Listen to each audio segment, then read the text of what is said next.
من گھڑت باتیں کہتے ہیں اور کہتے ہیں کہ ان کی کوئی حقیقت نہیں. اور کچھ لوگ کیا کہتے ہیں کہ یہ سب کچھ ہے. اعتدال کا راستہ کیا ہے؟ کہ خواب سب خرافات ہوتے ہیں؟ نہیں. ابراہیم علیہ السلام نے خواب کی تعبیر کے طور پر اسماعیل علیہ السلام کو قربان کرنا چاہا. اور انبیاء کے خواب تو ویسے بھی سچے ہوتے ہیں. اور ہر نبی کو جو وحی ملی تھی اس کی ابتدا اور آغاز خوابوں سے ہی ہوا تھا، سچے خواب. جیسے نبی صلی اللہ علیہ وسلم سے سوال کیا گیا کہ کیف یأتیک الوحی، آپ کے پاس وحی کس طرح آتی تھی اور اس کا آغاز کیسے ہوا تھا؟ تو آپ نے کیا بتایا؟ سچے خوابوں سے. اس کی تفصیل آتی ہے، مراد اس سے یہ کہ سچے خواب. پھر اس کے بعد جب نبوت ختم ہو گئی تو بعد میں کوئی نبی تو نہیں آئے گا. ہاں اگر کسی کو آنے والے کسی واقعے کی کوئی خبر دی جانی مقصود ہوگی تو وہ خواب کے ذریعے اللہ تعالیٰ بتائے گا.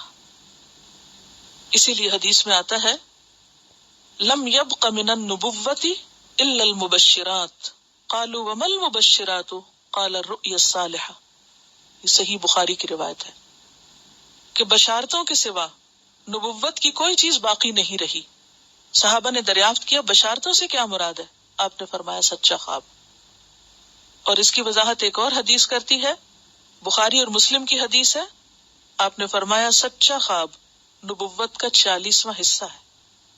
یعنی جس طرح انبیاء کو وحی ہوتی تھی تو خواب بھی اللہ کی طرف سے ایک ایسی حقیقت ہوتی ہے جو کسی بندے کو خواب میں بتا دی جاتی ہے، اور وہ بات جو وہ خواب میں دیکھتا ہے وہ پھر حقیقت میں پیش بھی آ جاتی ہے.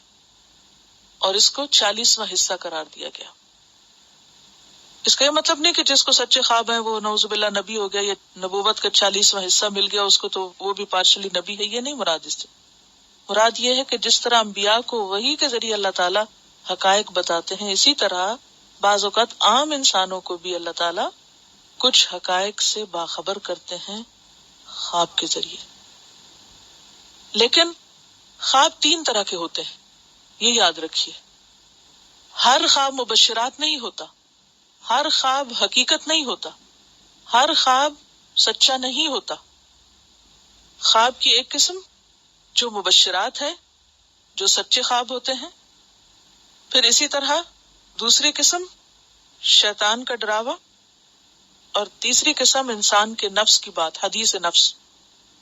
مبشرات، تخویفات اور حدیث نفس. مبشرات اللہ کی طرف سے، تخویفات شیطان کی طرف سے، اور حدیث نفس انسان کی اپنی ہی باتیں جو اس کو دن کے علاوہ رات کو بھی دماغ پہ چھائی رہتی ہیں. اب آپ دیکھیے کہ جب انسان کو کوئی خواب آتا ہے تو ان 3 قسموں میں سے ایک قسم ہوتا ہے.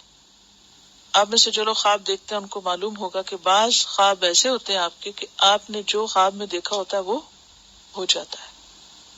اور بعض اوقات آپ ڈرے گھبرائے ہوئے اٹھتے ہیں لیکن اس کے بعد ہوتا کچھ نہیں.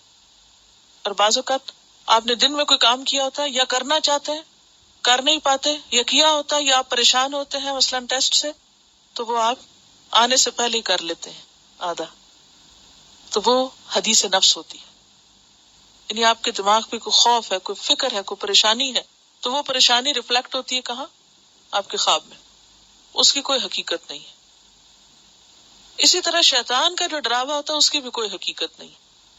لیکن یاد رکھیے کہ خواب سے شریعت نہیں بدلتی. جو احکامات آ چکے ہیں اللہ کی طرف سے اور جو احکامات نبی صلی اللہ علیہ وسلم پر آ چکے ہیں، کسی کا خواب ان احکامات کو تبدیل نہیں کر سکتا. مثلا اگر کسی کو خواب میں آئے کہ تم کو آج کے بعد نمازوں کی ضرورت نہیں، تو اس کی کوئی حقیقت نہیں. یہ محض ایک شیطانی بات ہوگی.